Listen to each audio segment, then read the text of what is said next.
Hi அஸ்ஸலாமு அலைக்கும். அன்னைக்கு காலையிலே கொஞ்சம் கோன் ஆர்டர்ஸ்லாம் இருந்துச்சு. சரின்னு சொல்லிட்டு கொடுக்க தான் போயிருந்தேன். அன்னைக்குன்னு பார்த்து எங்கள் ஊரில் தீமிதி ஃபுல்லாக லைட்லாம் கட்டி கடைலாம் போட்டிருந்தாங்க. நான் போயிட்டு கொரியர் ஆஃபீஸில் கோன்லாம் கொடுத்துட்டு திருப்பி வந்துட்டேன். வந்து பார்த்தா மீன் இறால்லாம் அம்மா வாங்கிட்டு இருந்தாங்க. எங்கள் வீட்டு போனால் அந்த மீன் கூடயே சுற்றி வந்துட்டு இருந்துச்சு. எங்கள் வீட்டில் இன்னைக்கு என்னென்ன வாங்கியிருந்தாங்கன்னா மீன் இறால் அப்புறம் கனவா மீன் வாங்கியிருந்தாங்க. பள்ளிவாசல்லேருந்து அன்னைக்கு கீ ரைஸ் தான் வந்துருந்துச்சு. அன்னைக்கு கனவா மட்டும் தான் செஞ்சுருந்தாங்க. பாக்கிலாம் எடுத்து ஃப்ரிட்ஜில் வச்சுட்டாங்க.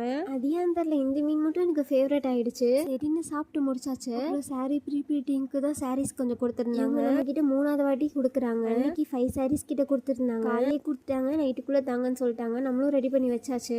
நம்ம ஃபர்ஸ்ட் வாட்டி பண்ணி கொடுக்குறப்ப ரொம்ப பிடிச்சிருந்துச்சு நம்ம ஒர்க்கு. அதனால தான் திருப்பி நம்ம கிட்டே கொடுத்துட்டு இருந்தாங்க. ஒரு பட்டு sorry, 2 normal sorry, 2 cotton sorry தான் கொடுத்துருந்தாங்க. பேசி ஜஸ்ட் 200லேருந்து தான் ஸ்டார்ட் ஆகுது. உங்களுக்கு வேணா எனக்கு டிஎம் பண்ணுங்க. நெக்ஸ்ட் டே கொஞ்சம் கோன் ஆர்டர்ஸ்லாம் இருந்துச்சு. அதனால நைட்டே செஞ்சு வச்சா தான் கரெக்டாக இருக்கணும். அதை செஞ்சு வச்சாச்சு. நைட்டுக்கு கடையிலேருந்து புரோட்டா தான் வாங்கியிருந்தாங்க. அதுக்கும் சைடிஷ் கனவா தான்.